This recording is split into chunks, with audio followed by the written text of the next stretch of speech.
I can still feel the sting of my fingernails scraping against the hardwood floor as he dragged me by my hair. Anthony's face was contorted with rage, his eyes bloodshot, spittle flying from his lips like he was no longer human. I was 65 years old, and after 4 decades of marriage, this is what we had become. "I never want to hear your voice again. Get out and die somewhere far away from me," he roared as he threw me out of the house I had helped build with my own hands. The slam of the door that followed was like a death sentence.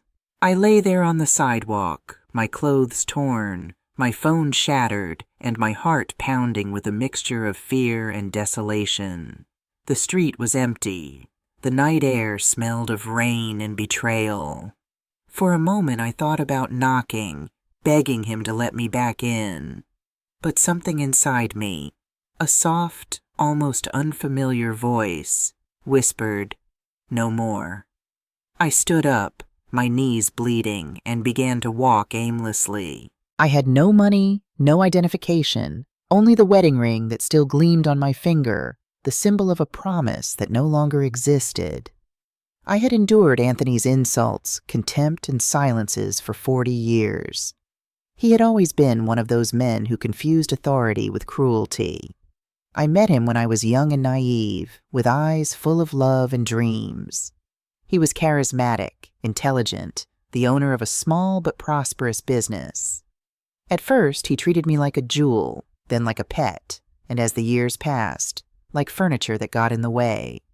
Sometimes he would speak to me with fake sweetness, only to punish me later with his indifference. Other times, rage would possess him without reason. I believed I could save him, that love could heal anything. But love doesn't heal what power infects. That night I walked for over an hour until I reached the bus terminal. The neon lights flickered as if the world was mocking me. I sat on a bench, hugging myself, feeling the cold pierce through my skin and memories. A cleaning woman approached me. "Are you all right, ma'am?" she asked. I nodded, but my voice wouldn't come out. She offered me a bottle of water and a compassionate look. "There's a boarding house nearby. It's cheap. Ask for Ms. Nydia. Tell her Mariella sent you." I followed her advice. I walked to an alley where the lights were scarce and the silence thick. The boarding house was an old building with cracked walls and the smell of reheated soup. The owner, a robust and kind woman, gave me a room without asking questions. "Pay me when you can, my daughter," she said. "Here, we're all escaping from something." That phrase accompanied me all night. I slept little, with my body aching and my soul in ruins. I stared at the peeling ceiling and wondered, how did I get here? At dawn, I sat by the window. The sun filtered timidly between the buildings, as if afraid to look at me. In the closet mirror, I saw my reflection, a woman with a bruised face, tangled hair, and empty eyes. For the first time in decades, I didn't recognize myself, and for a moment, I hated myself. For having allowed so much, for having stayed silent so long. I promised myself that if I survived this humiliation, I would never be invisible again. 2 days later, when the physical pain was beginning to subside, I heard a knock at the door. 3 sharp taps. I wasn't expecting anyone. I opened the door slowly. On the other side stood a man in a black suit, tall with a serious expression. He held a folder in his hands. "Mrs. Sophia Morgan?" he asked. I nodded. "I'm attorney James Harrington. I need to speak with you about your husband, Mr. Anthony Morgan." My body tensed. "What about him?" I asked in a low voice. The man hesitated for a moment. He handed me a sealed envelope. "I'm afraid I bring difficult news." I took the envelope. My fingers trembled. The lawyer lowered his gaze, uncomfortable, and added, "Mr. Morgan was found dead last night." The world stopped. I felt no relief, no sadness, no surprise, just a kind of emptiness that left me breathless. But what froze my blood wasn't the news. It was the way the lawyer looked at me when he opened his folder. His eyes widened in disbelief. "This can't be," he muttered, running a hand across his forehead. "This makes no sense." "What doesn't?" I asked, barely breathing. He showed me the first page of the file. There, in black letters, it read, "Last will and testament of Anthony Morgan, sole beneficiary, Sophia Morgan." The lawyer stammered. "He named you." "That's impossible," I said. "He threw me out. He hates me." The lawyer shook his head. "He signed this document 3 days before his death. The heir left me. 3 days. 3 days before dragging me by my hair and leaving me on the street. What kind of sick game was this?" I sat on the bed. The lawyer's words echoed in my head over and over. Last will, sole beneficiary. It was a trap, a punishment, a confession. The lawyer closed the folder and looked at me with an expression I couldn't decipher. "Mrs. Morgan," he said firmly, "I need you to come with me to the house." "The house?" "Yes, there's something you need to see." I didn't ask more. I just nodded. And as we got into the black car waiting outside, I looked at the boarding house one last time. The rain was starting to fall, and though I didn't know it yet, that would be the last time I would feel completely free. The black car moved slowly through the cobblestone streets. Through the fogged window, I watched the bare trees and indifferent faces of people passing by. Each movement of the vehicle seemed to accompany the echo of the words still resonating in my head. Mr. Morgan was found dead. I sat in silence. Attorney Harrington, seated across from me, reviewed a folder without saying a word. His face was serene, but his eyes moved restlessly, as if trying to arrange an impossible puzzle. I could barely breathe. I never imagined Anthony's end would come like this, without tears, without redemption, without one last insult to close with. After 40 years of marriage, all that remained of him was an envelope and a signature, and according to this man, an inheritance that I didn't understand why it existed. When we arrived at the house, the air hit me with an invisible force. The walls were the same color, the windows clean, the wilted flowers at the entrance, but everything seemed different. The home that was once mine now felt like a tomb. Attorney Harrington opened the front door with a set of keys. "The police have finished their inspection," he explained. "They said it was an accident, a fall down the stairs in the study." I nodded without responding. Part of me wanted to believe it. Another part knew that Anthony never stumbled. He made others stumble. The lawyer led me to the office. On the oak desk was a closed box, a thick folder, and a folded letter. The smell of tobacco and old wood gave me a pang in my chest. That office had been the center of his domain, his kingdom. Entering it without his presence was like invading a ghost's territory. "All of this was here when they found the body," said Harrington. "The police turned it over as part of the deceased's belongings." Then, cautiously, he placed the letter in front of me. "It's addressed to you." My hands trembled as I took it. The envelope had my name written in Anthony's handwriting, or at least it seemed to be.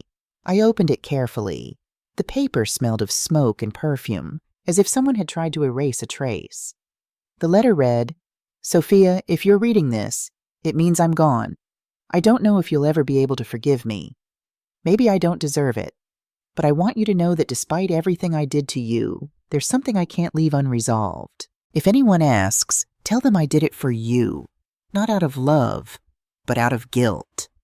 The key I'm leaving you will open something that has always belonged to you." It was signed with his name, Anthony Morgan, but something didn't fit. The signature was identical, too identical. I knew that handwriting. Each stroke, he used to sign with anger, leaving the ink heavier on the last letter.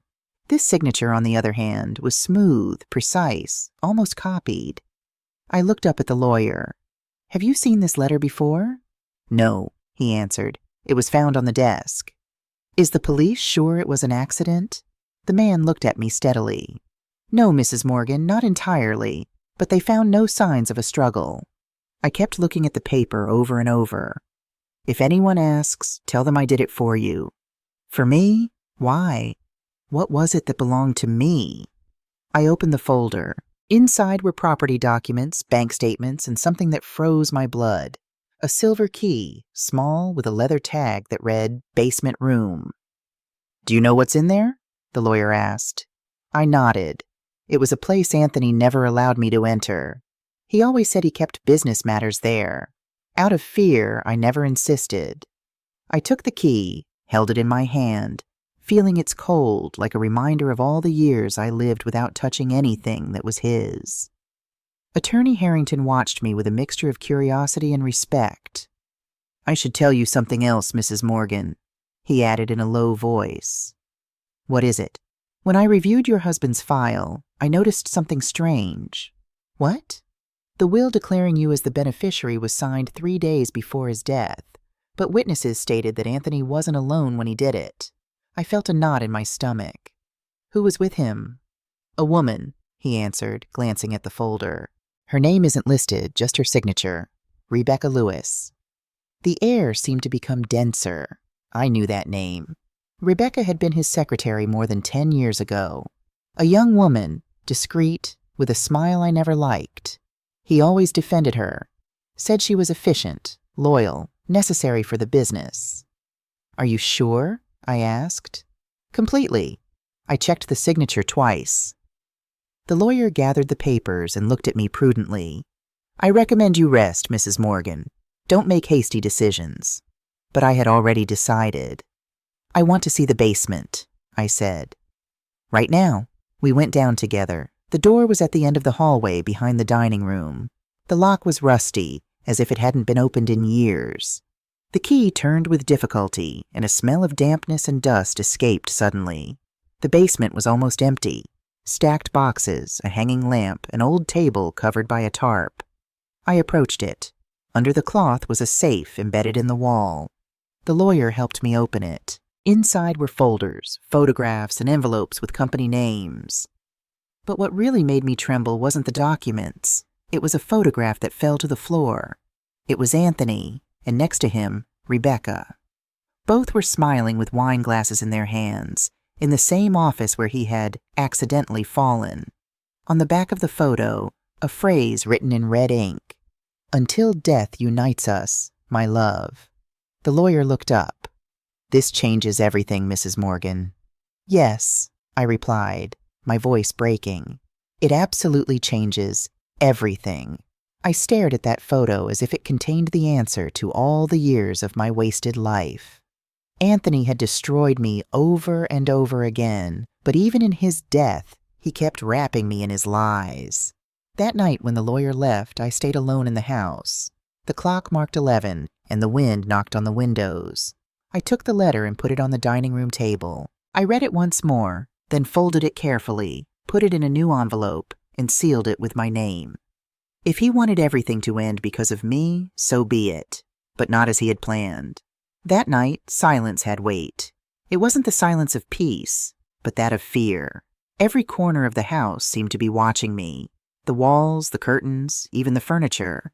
Everything preserved Anthony's breath, as if he were still there, waiting for me to make a mistake so he could yell at me again.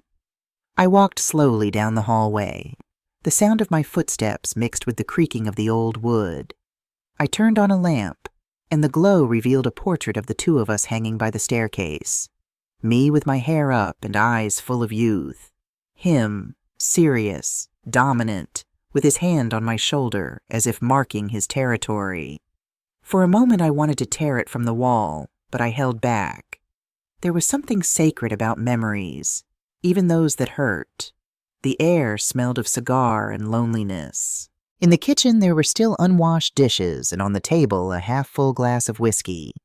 It was his last drink, I thought. The same whiskey I learned to hate because it always smelled of threats. I went upstairs. Each step returned a scene, a fragment of the hell I had lived. There in the hallway, he screamed at me that I was worthless. There, by that window, he pushed me when I tried to respond. And there, at our bedroom door, he swore that if I left him, no one would believe me. That was his greatest victory, making me invisible. But that night, as I turned on the light in my room, I realized that neither the fear nor the silence belonged to him anymore. The bedroom was just as I remembered it. The perfectly made bed, the locked closet, the curtains blocking out the dawn. I sat on the edge of the bed and looked at the vanity. On it was a half-empty bottle of perfume and a silver comb. Both had my name engraved on them. Wedding gifts. I never imagined that gifts could become chains. As my eyes surveyed the room, I noticed something. A drawer slightly ajar in Anthony's desk. I approached it. Inside were folders, envelopes, and a keychain with a small tag. I took it. It read, "Personal Archive. Do not open." Of course I opened it, and what I found took my breath away. Inside the drawer was a sales contract with my name on it. Seller, Sophia Morgan. Buyer, Rebecca Lewis. Date, 4 months ago. My signature appeared at the end of the document, along with Anthony's and that woman's, but I had never signed anything like this. I felt a chill run through my body. Every stroke of that signature was mine, or a perfect copy. My husband hadn't just played with my life. He had used my name to sell properties that belonged to me. I took the contract and spread it out on the bed. To the side, a folder marked in Anthony's handwriting said Confidential Project Rebecca. I opened it. Inside were receipts, transfers, copies of emails. In one of them, dated 2 weeks before his death, it read, "Rebecca, everything will be ready before the anniversary. If Sophia asks, tell her it's a minor procedure. No one will suspect. After this, we'll be free." Free. That word stabbed me like a knife. Free from me, probably from the wife who stood in their way. I collapsed into the chair. For years I had endured his insults because I believed marriage was a sacred vow. Now I understood that the only sacred things to him were money, and to her, ambition. I stayed awake until dawn, reviewing page by page every document, every signature. As I progressed, a new Sophia was awakening, one who didn't cry or ask for explanations, one who was beginning to remember who she was before becoming his shadow. When the sun crept through the window, I made a decision. I wouldn't report anything yet. First, I needed to know what else was in that house, because I sensed that Anthony's secrets didn't stop at that contract. I went down to the study. The desk was covered in dust, but when I opened the bottom drawer, something fell to the floor. A black notebook. The leather was worn, the pages stained with ink. It was his work diary. On the first page, I recognized his firm handwriting. "Rebecca is the only one who understands how to handle the numbers. Sophia will never know." I turned the pages faster and faster. There were notes on transactions, account names, dates, and a phrase underlined at the end of a page. "If anything happens to me, she'll know what to do." She, Rebecca. That name began to echo in my head like a drum. Rebecca, the secretary. Rebecca, the shadow. Rebecca, who signed the will. I took my new phone, the one Attorney Harrington had given me, and searched her name online. Nothing. No social media, no address, no recent photograph. It was as if she had disappeared from the map. And then I remembered something. In the letter Anthony left, there was a phrase I didn't understand. "The key will open something that has always belonged to you." I went up to the attic, opened the old trunk of my things, the only space where he never laid his hands, and there, wrapped in a blanket, I found a picture frame. It was the first image from our wedding, but behind the frame, stuck with tape, was a small slot containing a USB drive. I stared at it with a knot in my stomach. Was this what had always belonged to me? Or was it another of his traps? I didn't know. I just put it in my pocket and turned off the lights. The house sank back into silence, but this time the silence didn't frighten me. The silence was speaking to me. They say the past always finds a way to knock on your door, even if you change houses, skin, or name. And when that door opens, there's no turning back. That morning, I understood it completely. I spent most of the night staring at that USB drive without daring to connect it. It sat on the table next to the cold coffee, like a piece of my own history demanding attention. Outside it was raining, and each thunderclap seemed to mark the rhythm of my breathing. Finally, I gathered my courage. I turned on Anthony's computer, the same one he had forbidden me to touch, and connected the drive. The screen flickered. A folder appeared with a single name, Project RL. I opened the main file. It was a list of bank transfers with dates, amounts, and names of unknown companies, but there was one constant in all of them. The money ended up in an account registered to Rebecca Lewis. My heart was pounding. I moved to the next folder. There were the emails.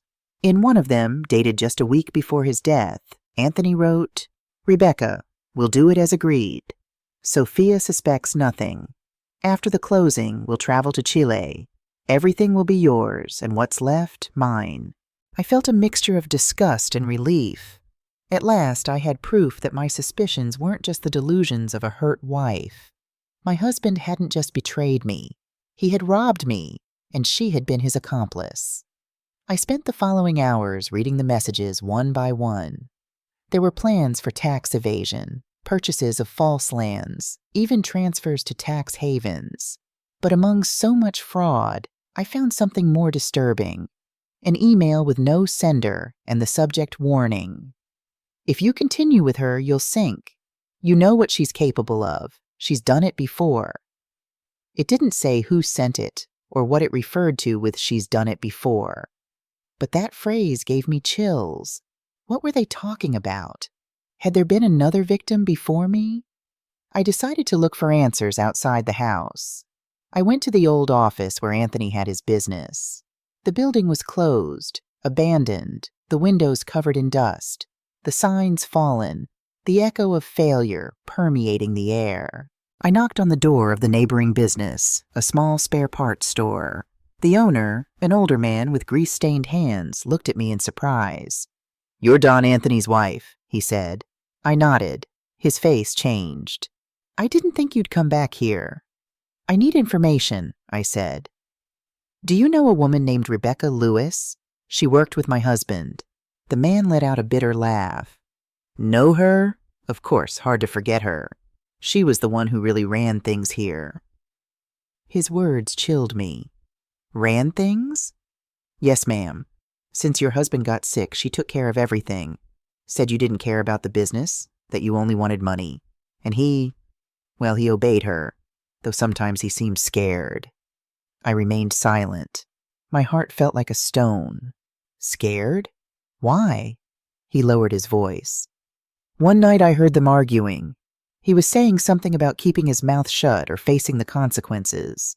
I never saw him at peace after that. I returned home with a bitter sensation. Rebecca hadn't just been his lover. She had controlled him. She manipulated him with something, with a secret he couldn't afford to reveal. And if that was true, then his death had been no coincidence. I reviewed the basement papers again. Among them, I found a life insurance contract. The beneficiary was, of course, Anthony. But in the fine print, there was something strange. A clause added by hand that read, "If the holder dies, the beneficiary will be his legal wife, Sophia Morgan." Nothing made sense. Why leave me everything if he hated me? Why change the will and keep that clause if he planned to run away with another woman? The answer was as absurd as it was painful. Maybe he had repented. That night I dreamed of him, of his voice, of his shadow. I saw him sitting at his desk writing a letter. When I approached, he raised his eyes and said to me, "It wasn't you I wanted to destroy, Sophia. It was myself." I woke up drenched in sweat, my heart in my fist. For years I had hated him for his cruelty, but I had never considered him weak. That word, weakness, wasn't part of his world, and yet there it was, floating over everything around me. I decided to visit Attorney Harrington again. I told him about the email, the contract, and the USB drive. His expression became grave. "Mrs. Morgan," he said, "what you're describing could mean that your husband was being blackmailed by Rebecca. If he changed the will, perhaps it was an attempt to protect you." I felt a lump in my throat. Protect me after everything he had done to me? I didn't want to believe it, but I couldn't ignore the evidence either. The lawyer opened a file. "There's something else," he continued. "The police haven't closed the case yet. They found female fingerprints on the staircase where your husband fell, but they weren't yours." The air escaped from my chest. "Rebecca?" "We don't know, but we have no other candidates." I returned home more confused than ever. The past was no longer a fixed story. Now it was an open wound bleeding into every memory. I opened the bedroom window and let the wind in. For the first time in years, the air didn't smell of fear. Or maybe it did, but this time it was mine. As I looked at the orange sky of sunset, I whispered softly, "I hated you so much, Anthony, that I forgot I once loved you. And perhaps that was my worst punishment." I put the USB drive in a box and locked the drawer. I didn't yet know what I was going to do with all of that, but I did know one thing. I was no longer the woman he had dragged by her hair. I was the woman who was going to discover why he died. Lies have a particular sound. They don't make noise when they arrive, but they resonate afterward when it's already too late to stop them. I knew it at the exact moment Attorney Harrington called me that morning. "Mrs. Morgan," he said with a tense voice, "I need you to come to my office. There's something you need to see." His tone wasn't that of an ordinary lawyer. It was that of a man who had seen something that left him speechless. The sky was gray. When I arrived, the rain was beginning to fall softly, wetting the pavement in front of the building. I climbed the stairs with a mixture of anxiety and resignation. Harrington was waiting for me in his office next to a box of evidence. On the desk, a folder sealed with the police logo. "What did they find now?" I asked, trying to stay calm. The lawyer opened the folder and placed a small USB disc on the table. "A hidden camera. It was installed in your husband's office." "A camera?" "Yes. Apparently it recorded meetings and private conversations." My heart skipped a beat. Recordings of Anthony. For the first time in weeks, I felt real fear. Not fear of what had happened, but of what I might discover. "And what's on that video?" I asked. Harrington turned on his laptop and connected the device. "I want you to see for yourself." The screen lit up. The video showed Anthony's office, illuminated by the desk lamp. It was night. He was there, his back to the camera, pouring himself a drink. He looked at his watch uneasily. A few minutes later, the door opened. A woman entered. Her figure was slender, her walk confident. Anthony turned around. He smiled with a mixture of fear and desire. "Rebecca," he whispered. "I thought you weren't coming." She didn't respond. She closed the door and moved forward until she was in front of him. I couldn't see her face clearly, but her voice was unmistakable. "You know what you have to do, Anthony," she said calmly. "There's no turning back now." He took a nervous sip of whiskey. "I can't. It's too much." "Too much?" she repeated with an icy smile. "After everything we've done together, now you want to play innocent?" The silence was eternal. Then he looked at her fixedly. "If anything happens to me, Sophia will know everything." "I hope so," Rebecca replied. Suddenly the video cut off. The next image showed the empty office. The clock marked 11:20. The police had declared that Anthony died at 11:35. "Is that all?" I asked. Harrington shook his head. "There's another part." He pressed play again.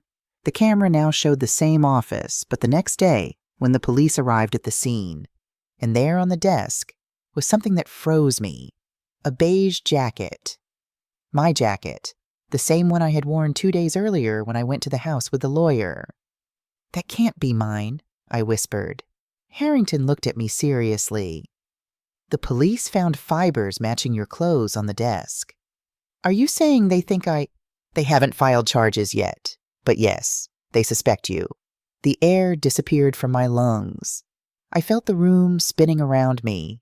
After everything that had happened, after being beaten, humiliated, and betrayed, now I was the suspect. "This is absurd," I managed to say. "I wasn't there that night." "I know," Harrington responded, "and I'm going to prove it, but I need you to tell me the complete truth." "I already have." "No, Mrs. Morgan," he said firmly. "There's something you haven't told me." And he was right. There was something I hadn't told anyone. That night, hours before Anthony died, I received a call. It was almost 8 o'clock. It was raining, and I was at the boarding house watching television without paying attention. The phone rang once. When I answered, no one spoke. I just heard slow breathing, and then a female voice. Tomorrow, everything will be yours. Click. The line cut off. I thought it was a cruel joke, but now, remembering those words, I understood it had been a warning. Rebecca had already planned everything. Attorney, I finally said. I need to find her. Who? Rebecca Lewis. The police are looking for her, too. She hasn't appeared since the day of the accident. Then I'll find her first. Harrington looked at me with concern. Don't get involved in this, Sophia. It's dangerous. Dangerous? I smiled bitterly. After surviving 40 years with Anthony, nothing can scare me more. That night, I returned to the house alone. The rain hammered against the windows, and the wind made the curtains tremble. I turned on a lamp and played the recording again, pausing at each detail. And then I saw it. In the mirror's reflection, just before the video cut off, Rebecca was looking toward the camera, not with surprise, but with a smile directed straight at me. My skin crawled. She knew that someday I would watch this video. She had left it there on purpose. I went up to the bedroom and opened the wardrobe. The space where my beige jacket should have been was empty. I hadn't worn it since Anthony threw me out of the house. So how had it appeared there? Who had placed it? An idea crossed my mind, as absurd as it was chilling. Someone had my keys, and that person wanted everyone to think I had killed him. I sat on the bed and covered my face. The rain outside grew more intense. For the first time since his death, I cried. Not for Anthony, but for myself. For the woman who had been left alone among the living and the ghosts. But as I dried my tears, something changed. I no longer felt fear. I felt rage at having been used, and a certainty began to take shape in my mind. If Rebecca thought she could bury me with her lies, she was about to discover what a wounded woman could do. I slept poorly. Every time I closed my eyes, I saw Rebecca's smile reflected on the video screen. That smile of someone who believes they have absolute control. For years, I thought silence was prudence. But now I understood that staying quiet is allowing others to write your story, and I was no longer willing to let anyone write mine. The next morning, I dressed in dark clothes, pulled my hair back, and left without telling anyone.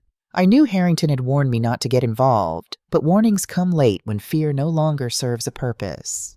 My first step was to return to where it all began, Anthony's company. The building was still closed, but a sign that said Duarte Enterprises, Inc. still hung on the door. I forced the lock with an old key I still had on my keychain. The screech of metal sounded like a lament. Inside, dust covered every desk. The calendars still marked last year, and the air smelled of abandonment. I walked slowly to the main office. On the table were yellowed folders, a cup with dried coffee residue, and a disconnected landline phone. I sat in the swivel chair, the same one in which he sat every night, and tried to imagine what he was looking for, what had driven him so far. Power, guilt, or perhaps the fear of losing everything. I opened the drawers. Among worthless papers, I found a sealed envelope with the letterhead of a foreign bank. Inside was a letter addressed to Anthony, signed by Attorney Harrington. My hands began to tremble. Anthony, what you're asking me to do is risky. If Rebecca finds out that the money is in your wife's name, she'll sink us all. I'll do my part, but you know what that implies. The air became thick. The same man who now pretended to be my protector had been involved from the beginning. He wasn't just Anthony's lawyer, he was his accomplice. I left the office with the envelope in my bag and my mind burning. Every memory of Harrington, his concerned look, his compassionate tone, took on a new meaning. He was playing both sides, and I was the bridge that kept him safe. I decided to confront him, but first I stopped by the police station. I asked for the inspector in charge of Anthony's case. The officer, a young and tired man, recognized me immediately. Mrs. Morgan, right? I nodded. I just need to know if they found the woman who was with my husband. The secretary? He asked. I shook my head. No, the killer. The man hesitated. There's not enough evidence to talk about murder. And the fingerprints on the stairs were female, yes, but they don't match yours. Then whose? He lowered his voice. Someone else's, but the record is sealed. I left without saying anything more. My heart was beating with rage. I knew that sealed record meant that someone was protecting Rebecca, and now I had a suspect with a name and surname. That afternoon, I went to Harrington's office. I entered without asking permission. He looked up, surprised. "Sophia, what are you doing here?" "I came to return your letter," I said, throwing the envelope on his desk. The color drained from his face. "Where did you find it?" "In my husband's company, among his things." He remained silent. "Can you explain it?" I asked. "No, I can't," he responded calmly. "The only thing you can do now is tell me where Rebecca is." The lawyer took a deep breath. "I don't know where she is." "You're lying," I said. "She's dangerous." "And you're not?" I asked, fixing my eyes on his. "You were involved in all of this. You signed false documents, moved money, and now you pretend to play the savior. You know what's the worst part? I almost believed you." Harrington lowered his gaze. "Anthony forced me," he said. "He threatened to destroy my career." "And Rebecca threatened you afterward, didn't she?" He didn't respond, but his silence was enough. Then I saw it, the fear in his eyes, the fear of someone who knows more than they're saying. "She killed him, didn't she?" I asked. Harrington swallowed hard. "It was an accident." "An accident?" They argued. He wanted to break up with her, change the will again. She pushed him. She didn't think he would fall down the stairs. And you knew it from the beginning. Rebecca confessed to me. She swore it was an impulse. Then she disappeared. I leaned against the wall. My body was trembling, but not from fear. It was rage. Rage held in for years. Rage at having been the bargaining chip in a story of greed. "Why did she frame me?" I asked. "She believed you were the only threat. Anthony still loved you. If she let him live, he would return to you, and if she killed him, you had to take the blame." Everything fit perfectly. I looked at him coldly. "I need a copy of that confession." "There's no recording," he said. "Just my word." "Then your word will serve." "What are you going to do?" "What you didn't have the courage to do." I took the envelope and left. I knew that from that moment on I was alone. But for the first time, that didn't scare me. Back at home, I opened the drawer where I kept the USB drive. I turned on the computer and watched the videos again. I stopped the image at the reflection in the mirror, and there, behind Rebecca, I saw something I had overlooked before, a gold frame with a photograph. I enlarged the image. My heart stopped for an instant. In the photo were Anthony, Rebecca, and Attorney Harrington, all smiling, raising champagne glasses. The title engraved on the frame said Partners 2018 Mirasol Project. They hadn't just betrayed me personally, they had built a corruption network behind my back. I closed the computer, turned off the lights, and walked to the mirror. I observed myself carefully. I was no longer the trembling woman who apologized for existing. I was a woman who had lost love, home, and innocence, but had gained something much more powerful, clarity. And clarity, when mixed with pain, turns to fire. "Now it's my turn," I whispered. The reflection in the mirror returned a different smile, one that Rebecca would recognize very soon. I never imagined I would hear his voice again after so many years. Alexander, my son, the same one who left when he was in his 20s, tired of his father's shouting and my silences. The last time I saw him was at an airport, with a backpack on his shoulders and a resentment that I myself had helped build. "When you want to save yourself, Mom, let me know," he had said. Back then, I didn't respond, just cried silently, as I always did. But that afternoon, while I was reviewing Anthony's papers and the evidence of his corruption, the doorbell rang. 3 sharp knocks, confident ones. I opened the door, and there was my son with hair full of premature gray, a hardened face, and eyes identical to mine. "Hello, Mom." I didn't know what to say. I just hugged him. And although he remained motionless, I felt a crack in my chest beginning to close. He entered with slow steps, looking around. The house seemed familiar to him, but loaded with ghosts. "It smells the same," he said with a sad smile. "Old wood and lies." "Not everything was a lie," I responded in a low voice. He looked at me, not with irony. "Do you know how many times Dad told me you were crazy, that you pretended to be a victim to manipulate him? And I believed him. He was my father, Mom. I felt something inside me breaking." "And what brought you back?" I asked. "A call." "From whom? From a lawyer? A Mr. Harrington?" My body tensed. "What did he tell you? That Dad had died and that you were involved?" The words fell on me like stones. Alexander was watching me, looking for a sign of guilt in my eyes. "It wasn't me, son." "And you expect me to believe you? You disappear for years, and just when he dies, you turn out to be the heir." I sat at the dining room table, exhausted. I took out the documents, Anthony's letter, the photo, the USB drive. "Read it all," I said. He sighed, sat across from me, and began to review each sheet. His expression changed, from disbelief to confusion, from confusion to anger, and from anger to silence. Almost 20 minutes passed without either of us speaking. When he finally looked up, his eyes were filled with tears. He stole everything from you," he murmured. "And she, that woman, Rebecca Lewis," I said. He nodded. "I remember her. She used to come to the house when I was a child. She always brought candies." "Yes," I responded. "Candies for you and poison for me."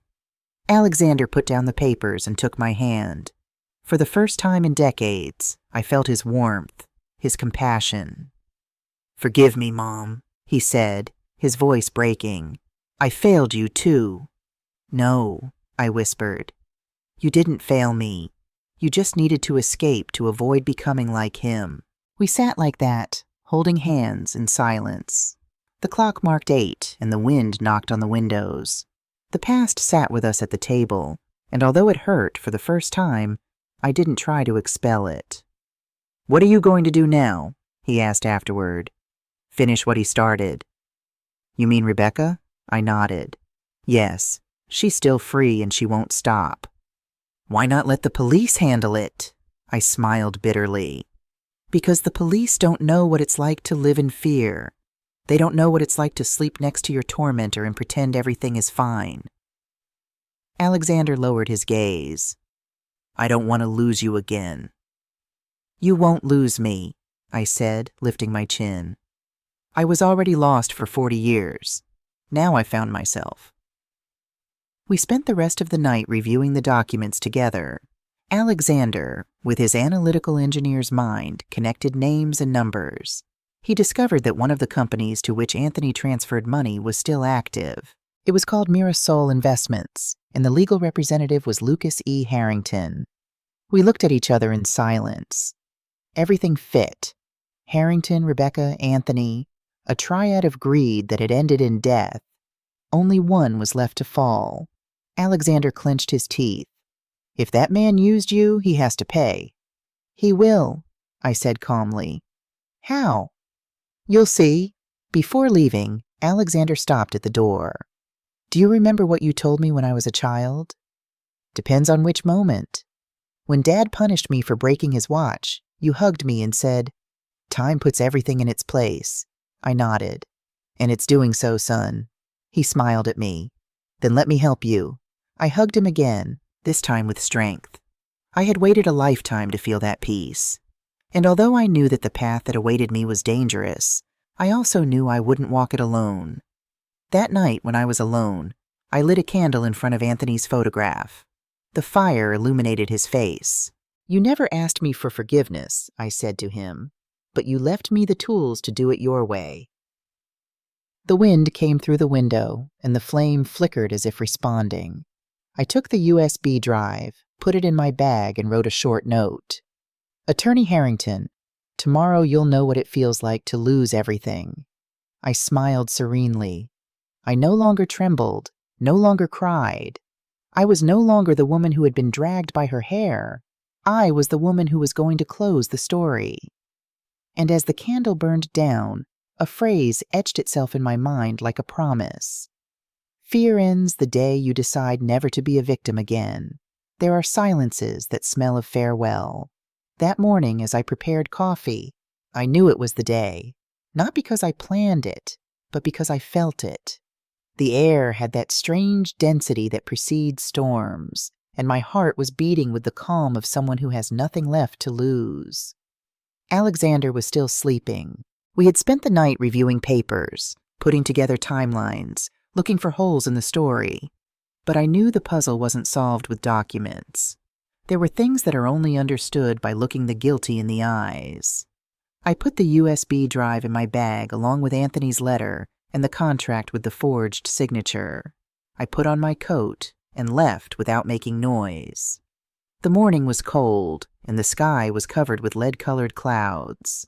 I walked to the bus stop. No one would suspect that the white-haired woman with a serene gaze was carrying in her bag the evidence that could destroy 2 people. Attorney Harrington's office was downtown, in an elegant building with a gray facade. When I arrived, his secretary looked at me uncomfortably. "The attorney has a meeting," she said without looking up. "Tell him it's Sophia Morgan," I replied. The woman tensed. In seconds, the office door opened. Harrington appeared, nervous, with a pale face. "Sophia, this is not convenient." "Relax," I said. "I didn't come to fight, just to talk." I entered without waiting for an invitation.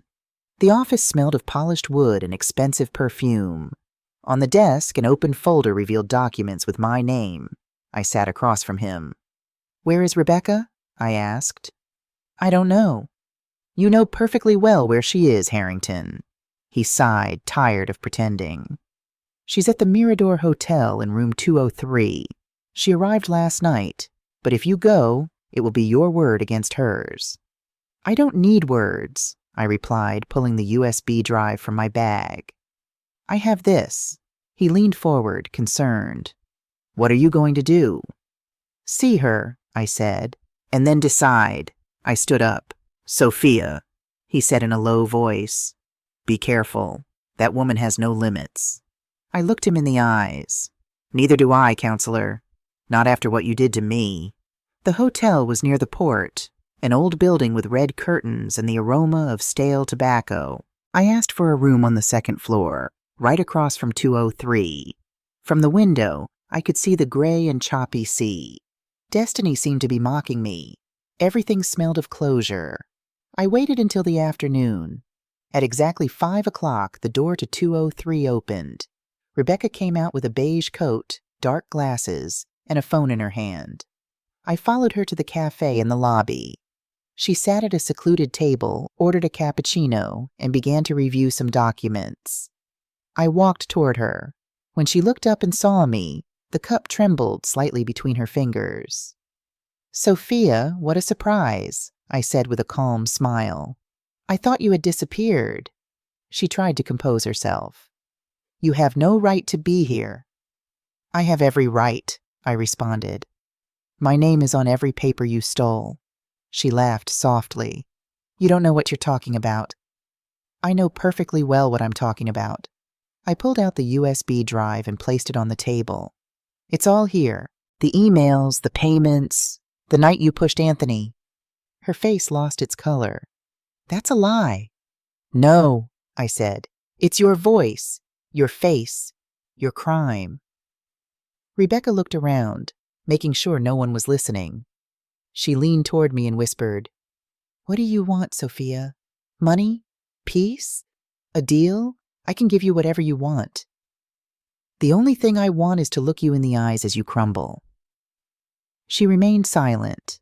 Then, with a cold smile, she murmured, "You don't understand anything. He used me, too." "No," I replied. "You chose him. I didn't." Her eyes hardened. "Don't think the police will believe you. They hate you as much as he did." "Maybe, but the world changes when a woman stops being silent."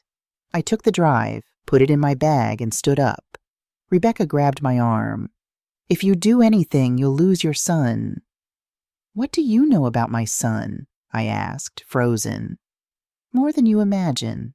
She smiled maliciously. Your son also received money from Anthony's company. You're lying? Are you sure? Ask him about Mirasol Investments. I was speechless. Rebecca took advantage of my confusion and stood up. Don't look for me anymore, she said, and left the cafe. I returned home at nightfall. Alexander was waiting for me, nervous. Where were you? With Rebecca. His face tensed. And she says you received money from your father. He was speechless for a moment. Then he sighed. It wasn't like that, Mom. When I left the country, Dad offered help. He transferred me a huge amount. He said it was a way to make up for the past. And you never returned the money? I tried, but he blocked me. After that, I didn't hear from him again. I looked into his eyes. And did you know about Mirasol Investments? No, he replied sincerely. I swear. I wanted to believe him, and I did, because there was no lie in his gaze, only fear, the same fear I knew too well. Son, I said calmly, this will end today. What are you going to do? Give her what she deserves. That night I returned to the hotel. Rebecca was at the bar with a glass of wine. The rain was hitting the windows forcefully. I approached her table and sat across from her without asking permission. You again? She said, tired. Yes, I answered. I came to close what you started. I took out a small voice recorder. I pressed play. From it came her own voice, taken from the video she thought she had destroyed. You know what you have to do, Anthony. There's no turning back now. Rebecca turned pale. Where did you get that? It doesn't matter, I have it. And now the police does too. She stood up abruptly. Are you crazy? Maybe, I said. But unlike you, I can sleep peacefully. She tried to snatch the recorder from me, but I held it tightly. In the struggle, her glass fell to the floor. The crystal shattered. All the customers turned to look. Rebecca stepped back, stumbled, and her foot slipped on a serving tray a waiter had just dropped. She fell backward. Her head hit the edge of a metal table with a sickening crack. Blood pooled immediately. The sharp bang against the marble resonated like a gunshot. People ran toward her. I stood motionless. I watched her. Her body lay on the floor, eyes open, her neck twisted at an unnatural angle. The bartender shouted something, but I didn't hear it. I only felt the same silence that had been in the house the day Anthony died. Destiny has a cruel sense of humor. Sometimes you don't need vengeance. Just wait for life to collect its debt. Hours later, the police took my statement. They said it was an accident, that the woman had slipped. I nodded without adding anything. It wasn't necessary to lie. Destiny had done it for me. When I arrived home, Alexander was waiting for me with reddened eyes. What happened, Mom? Nothing that wasn't already written. I told him what had happened without embellishments. He remained silent for a long time. Then he hugged me. Dad, Rebecca, the lawyer. They all paid their price. Yes, I said, but mine was the highest. Weeks passed. The case was officially closed. Harrington lost his license and disappeared from the country. I sold the house and moved to a small home by the sea. I wasn't looking for luxury or redemption, just silence. The kind of silence that no longer weighs but heals. Each morning I walk along the shore with bare feet and look at the horizon. Sometimes I think of Anthony, not with hatred, but with a mixture of sadness and compassion. In the end, his punishment was his own empty life, and mine was surviving him. Alexander visits me on weekends. He brings flowers, makes coffee, tells me about his work. Little by little, the past is fading, like the sea foam that erases footprints in the sand. One afternoon, as the sun was setting, he took my hand and said, I admire you, Mom. Why? Because you didn't give up. I smiled. No, son, I didn't give up. I just learned that love without respect is not love. It's a sentence. That night, before sleeping, I opened the drawer of my desk. Inside, I kept the USB drive, Anthony's letter, and an old photograph. Him, me, and Alexander in happier times. I lit a candle and watched the flame dance. "It's done," I whispered. "Everything is over." The flame bent with the wind, and for an instant I thought I heard a voice, not Anthony's, nor Rebecca's, but mine, the voice of the woman who had reclaimed her life. I looked in the mirror, no longer seeing the victim. I saw a survivor, and in my eyes at last there was peace. For 40 years I was a man's shadow. Today, finally, I have become my own light. The following morning was crisp and clear, the kind of day that makes promises about new beginnings. I stood on my small balcony, watching the first light break over the horizon. There was something symbolic about it, that even after the darkest night, light always returns. Rebecca was gone. Her death, while not at my hands, felt like a strange form of cosmic justice, a closure I hadn't sought, but perhaps had needed.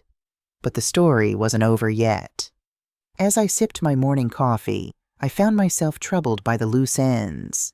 Harrington's involvement, the money trail, and the unfinished business that Anthony had left behind.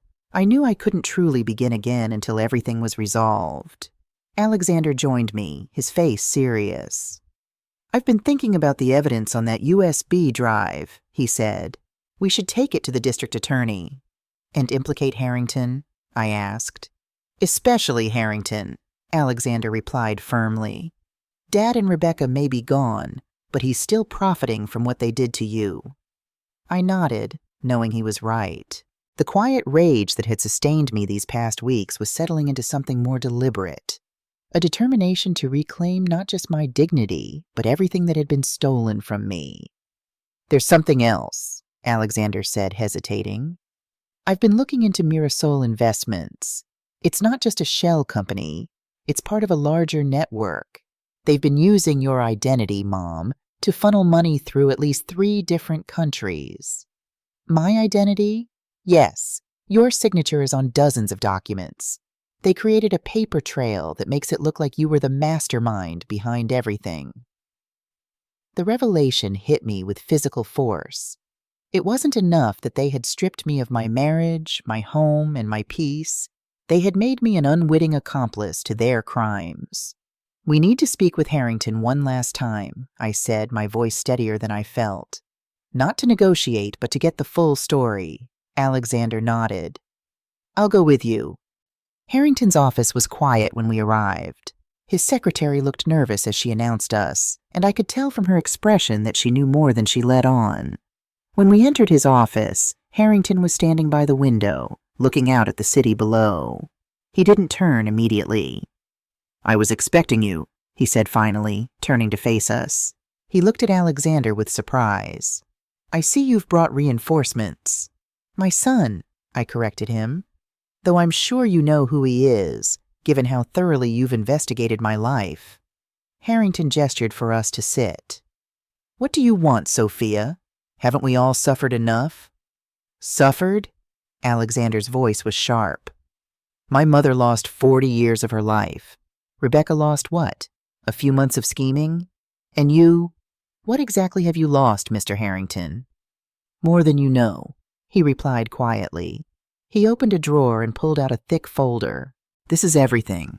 All the transactions, all the companies, all the accounts in your mother's name. Take it." I made no move to accept it. "Why now?" "Because it's over," he said simply. "Rebecca is dead. The police have ruled it an accident. The investigation into Anthony's death is closed. There's no reason to perpetuate this." "Except for the fact that you're still free," Alexander pointed out. "Free and wealthy from my parents' money." Harrington smiled thinly. "Is that what you think? That I'm wealthy?" He pushed a bank statement across the desk. "Look at this. Every penny I had is gone. Rebecca emptied my accounts the day before she died. She knew I was helping you." I glanced at the statement, then back at him. "Why should I believe anything you say?" "You shouldn't," he admitted. "But it happens to be true. I was never the mastermind, Sophia. I was caught in the middle, trapped between Anthony's threats and Rebecca's manipulation." "You could have gone to the police at any time," I said. "With what evidence?" he challenged. "Everything pointed to you. That was their genius. creating a paper trail that made you look guilty if anything ever came to light. Alexander leaned forward. Tell us about the night my father died. The truth this time. Harrington sighed deeply, the weight of his secrets visibly pressing down on him. Anthony called me that evening, said he needed to change his will again. He was scared. Rebecca had been threatening him, saying if he didn't sign over the last of the assets, she would expose some business dealings to the IRS. What business dealings? I asked. Tax evasion, primarily, money laundering, use of offshore accounts. But that wasn't what frightened him most. Harrington paused, choosing his words carefully. Rebecca had a history.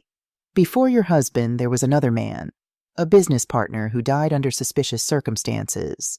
Nothing was ever proven, but Anthony had discovered some evidence. And instead of going to the police, he tried to blackmail her, Alexander guessed. Harrington nodded.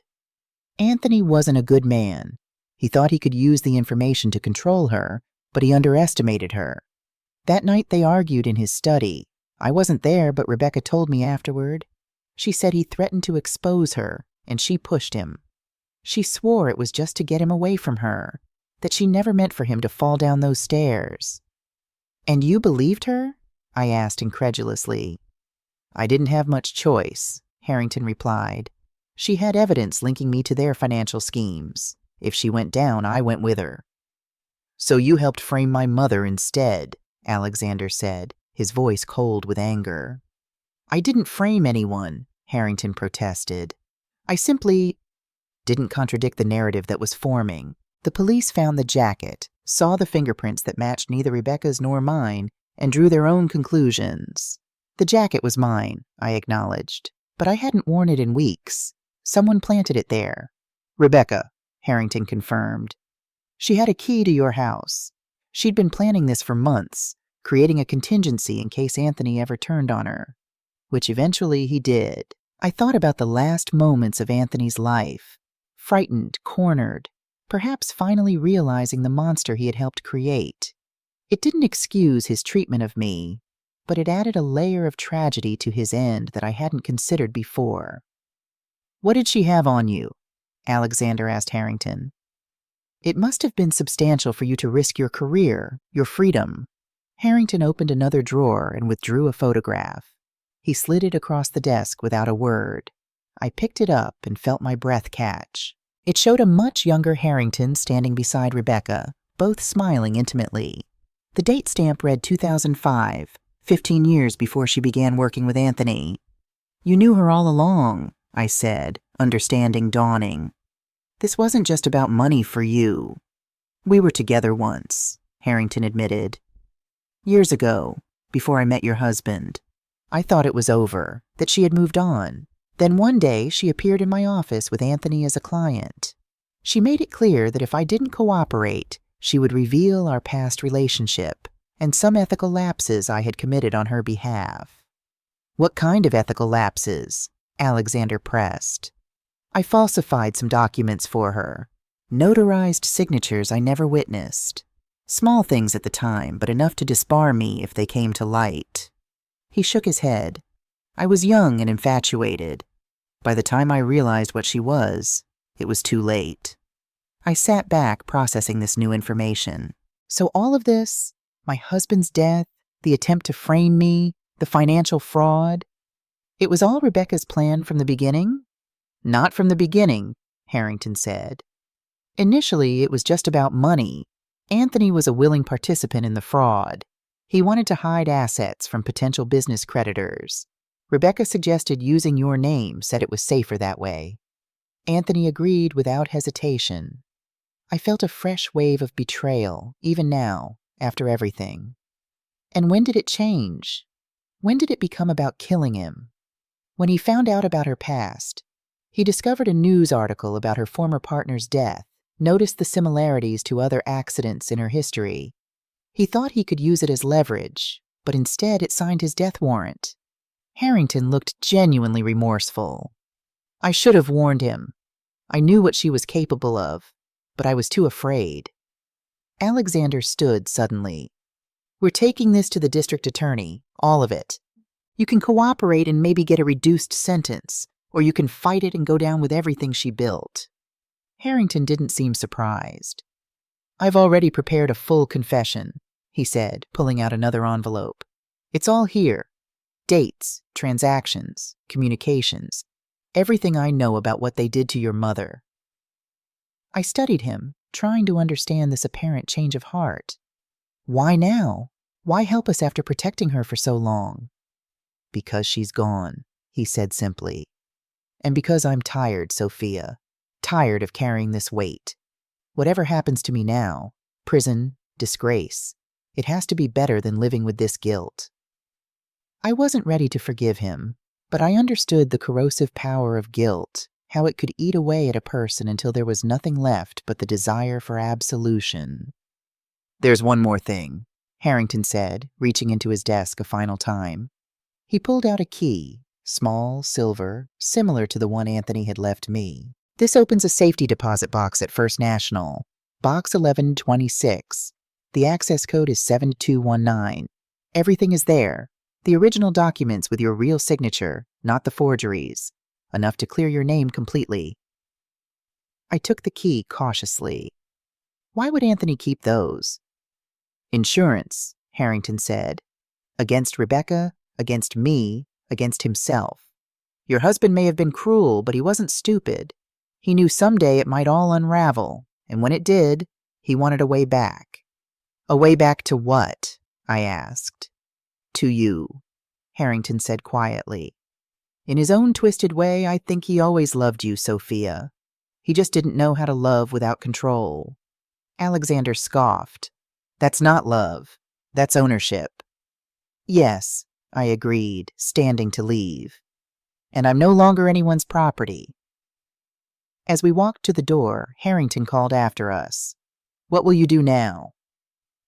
I turned back to look at him one last time. Live, I said simply. Something I haven't done in 40 years. We went directly from Harrington's office to the bank. The safety deposit box was exactly where he said it would be, and the code opened it without issue. Inside, just as promised, were the original documents, property deeds, account statements, and contracts, all with my authentic signature, not the careful forgeries Rebecca had created. There was also a letter, sealed and addressed to me in Anthony's handwriting. Unlike the one he had left in his study, this one felt genuine, the penmanship unmistakably his. Rushed, heavy-handed, the ink blotched in places where he had pressed too hard. I debated whether to open it there in the bank's sterile viewing room or to wait until I was home. Alexander sensed my hesitation. You don't have to read it now, he said gently, or ever, if you don't want to. No, I decided. I need to know. Everything. I broke the seal and unfolded the single page inside. The letter was dated just 2 days before his death, 1 day before he had changed his will. Sophia, if you're reading this, then I'm already gone, and you've somehow found your way to the truth. I don't expect forgiveness. What I've done to you is unforgivable. The abuse, the lies, the theft of your dignity and your future. There's no justification for any of it.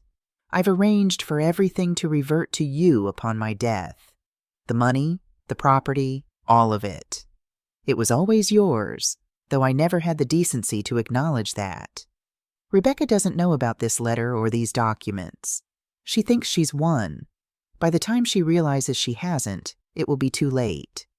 I wish I could say I'm doing this out of love or remorse, but the truth is more selfish. I can't bear the thought of her having what was ours. Better you than her. Even now, at the end, I can't escape my own pettiness. There's a way out of this for you.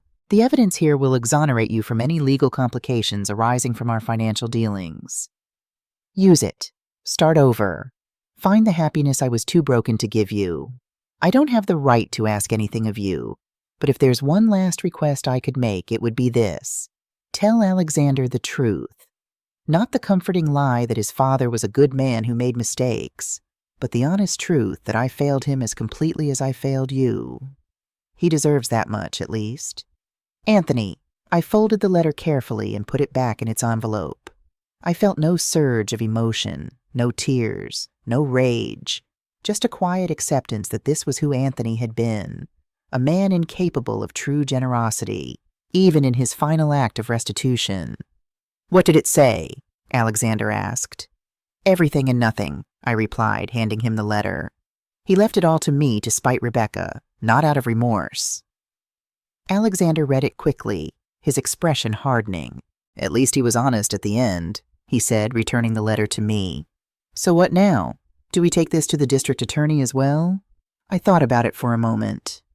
"Yes," I decided. "All of it. Harrington's confession, these documents, everything. But not today."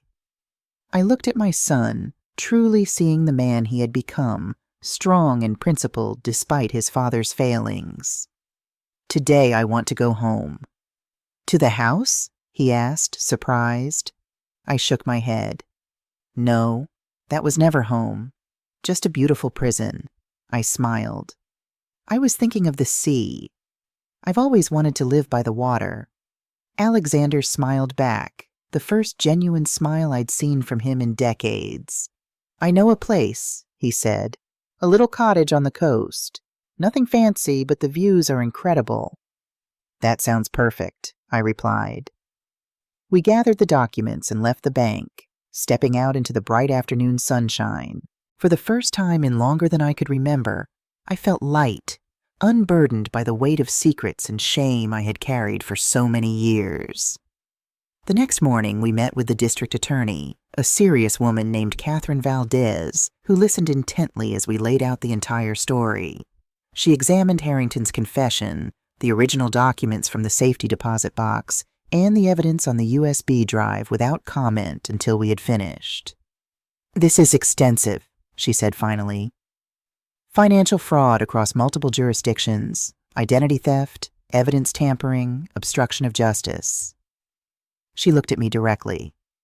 "And you're certain you want to proceed? This will become public. Your husband's crimes, your victimization, all of it will be exposed." "I'm certain," I said without hesitation. "I spent 40 years hiding in shame for things I didn't do.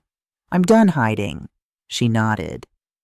"We'll need formal statements from both of you, and Mr. Harrington will need to surrender himself for arrest. He's expecting your call," Alexander said. "What about Rebecca Lewis?" she asked. "I understand she's deceased, but her estate could still be liable for damages." "I'm not interested in her money," I said firmly, "just in clearing my name and reclaiming what was taken from me." The district attorney made a few notes. "Mrs. Morgan, I have to ask, did you have any involvement in Ms. Lewis's death? The police report indicates it was an accident, but given everything you've told me—" "It was an accident," I confirmed. "A strange twist of fate, perhaps, but an accident nonetheless. I went to confront her, not to harm her." She studied me for a moment, then seemed satisfied. "Very well. We'll proceed with the case against Mr. Harrington and posthumously against your husband and Ms. Lewis. It may take some time, but given the evidence you've provided, I'm confident we can resolve this in your favor."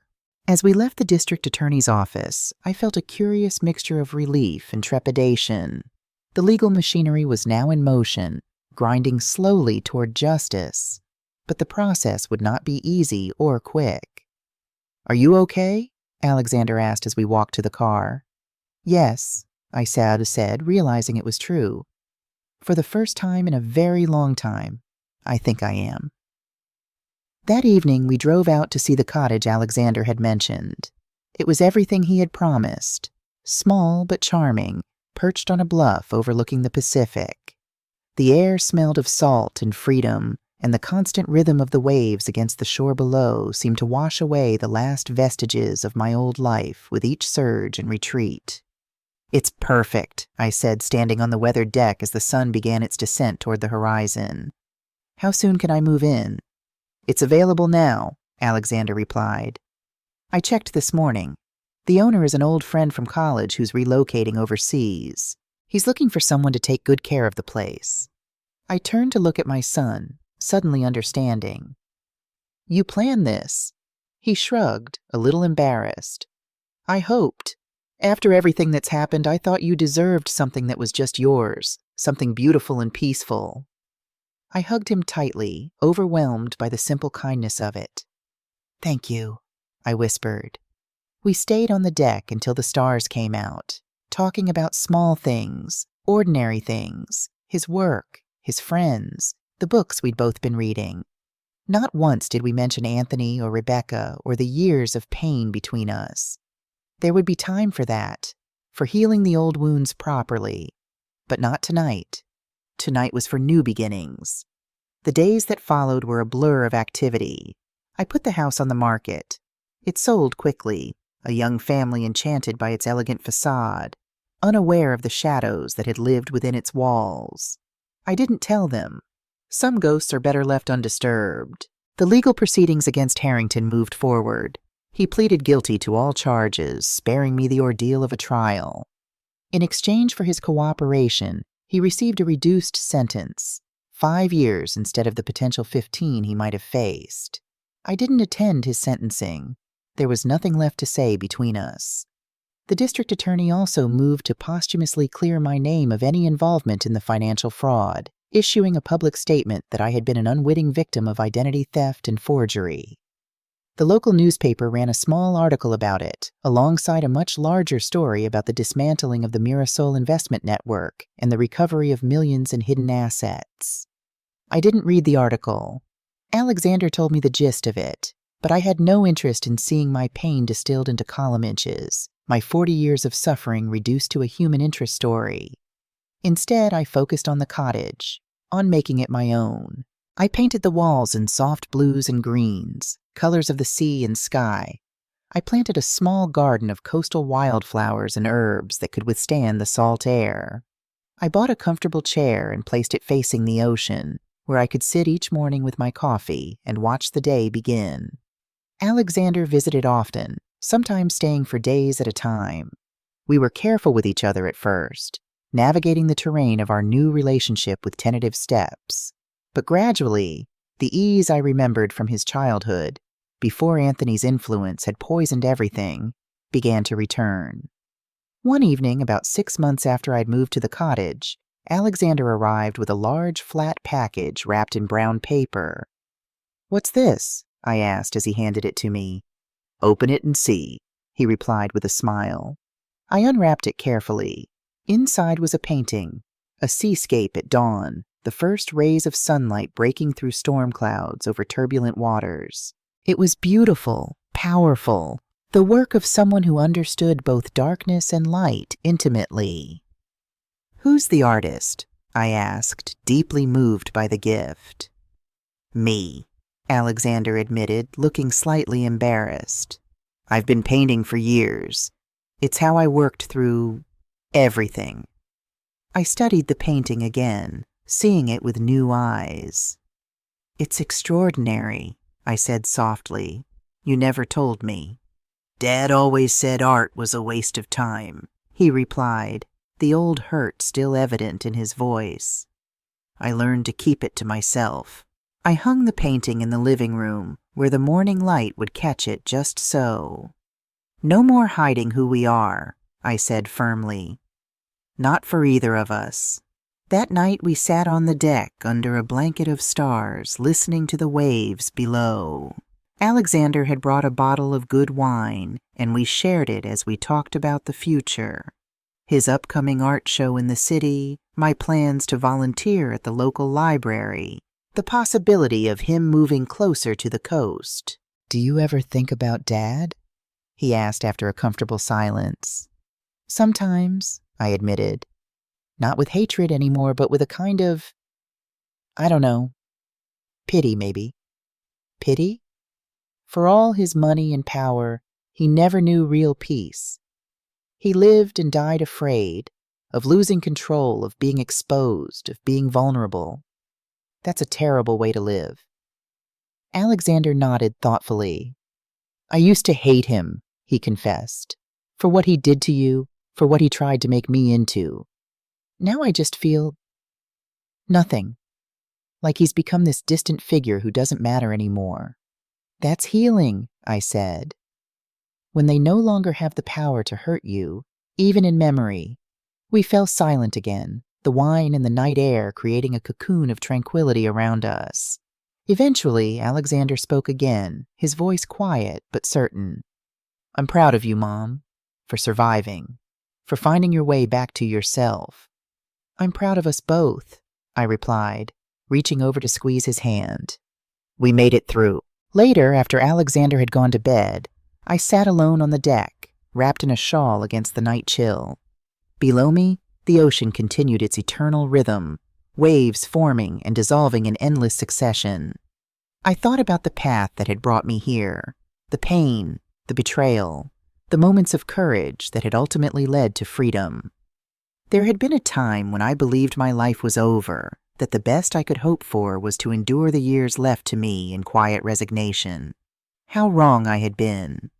At 65, I was only just beginning to live. I thought of the women at the boarding house where I had stayed after Anthony threw me out. Miss Nydia and the others, each escaping something, each finding her way forward. I wondered if they had found their peace as I had found mine. I hoped so. The next morning I woke early, as had become my habit.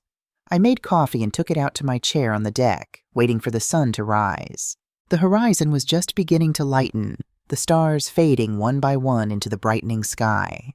As the first golden rays broke over the water, I closed my eyes and turned my face toward the warmth. There was still much healing to be done, bridges to rebuild with Alexander, a new life to create from the ashes of the old. But for the first time in decades, I faced that future without fear.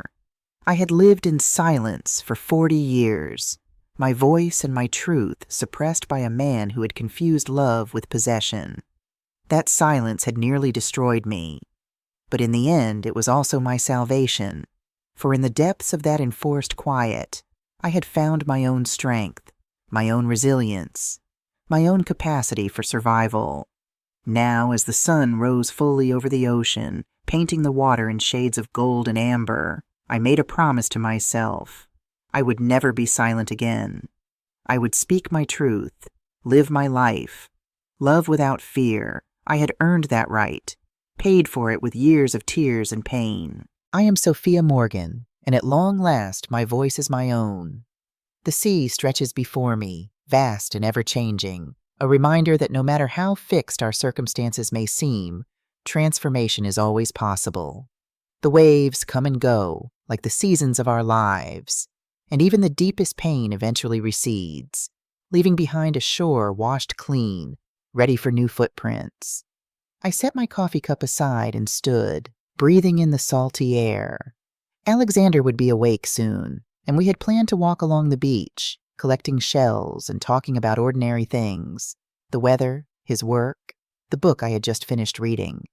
Simple pleasures I had once thought lost to me forever. I smiled at the horizon, at the boundless possibility it represented. The story of Anthony and Rebecca was over. The story of Sophia, my story, was just beginning. And this time, I would write it myself.